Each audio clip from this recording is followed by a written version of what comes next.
During all cycles of the economy, there are people who are making money and losing money. The makers are the ones in front of large trends. The losers disregard trends. How do you get in front of large trends? You study what creates them. Without any hesitation, in today's society, it's the baby boom generation that creates the largest trends. The baby boomers are a group of babies born between 1946 and 1964. There were 76 million of them born in the United States, a billion of them worldwide. Why is this group so talked about? They're 1/3 of the U.S. population and control 65% of all the money. I've likened the magnitude of all those babies to a basketball moving through a garden hose. They reshape every industry they go through. See, if you can predict where this basketball is going down the garden hose, you possess the ability to make fortunes. I want to give you some historical examples of the obvious buying patterns of these boomers. It started with a company called Gerber back in 1940, who were barely known. But by 1955, just 10 years after the boomers were born, they had sold 1.8 billion jars of strained baby food. As the boomers took their first steps, it was Buster Brown and Kenny Shoes. When the boomers went out to play, Mattel and Hasbro got rich providing toys to this young group. In 1957, we built more elementary schools in the U.S. in 1 year just to handle the overflow than we did in any 12-year period before or after. As the boomers went through their teens, Dairy Queen and McDonald's, Kentucky Fried Chicken became billion-dollar companies feeding the boomers. When the boomers moved through their 20s and 30s, which was in the mid-70s, what was the industry to be in? Real estate. Why? Because the boomers had heard from their parents one time too many, as long as you're living under my roof, you'll do as I say. So they wanted their own roof, which created a 15-year real estate boom. And people are still talking today about that great time frame to be in real estate. Then what happened to the real estate market in the late 80s? It began its decline. Why?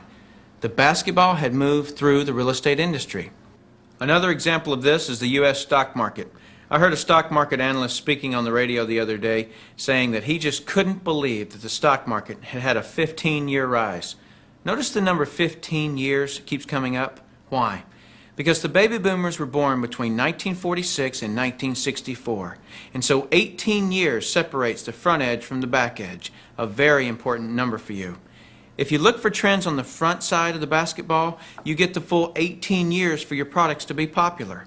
That's the reason you study the nose of the basketball. So your business, no matter what your business is to be looking at what industries are expanding or which industries are about to expand. I don't care how long you've been doing something or how long you've been in school to learn something. Are you in front of trends or not? Don't have a loyalty to something just because you've been educated in it. So what are the next trends?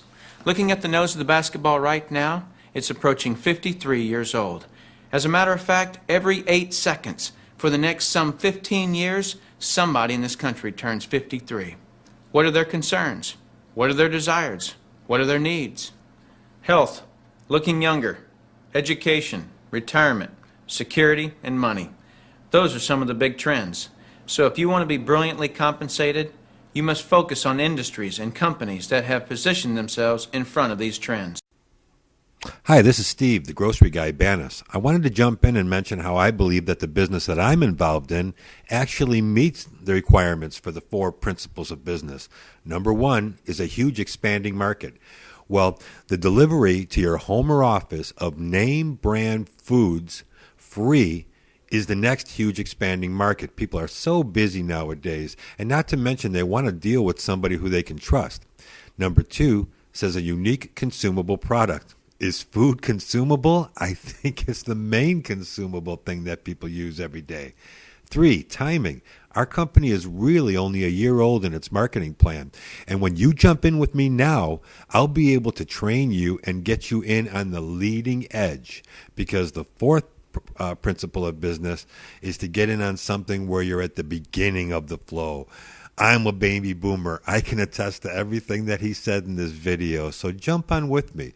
Let me tell you everything that I've done, explain it to you, get you right in underneath me, and I'll make sure that we start your checks coming in this week and get your bonuses coming in soon after. Thanks for listening.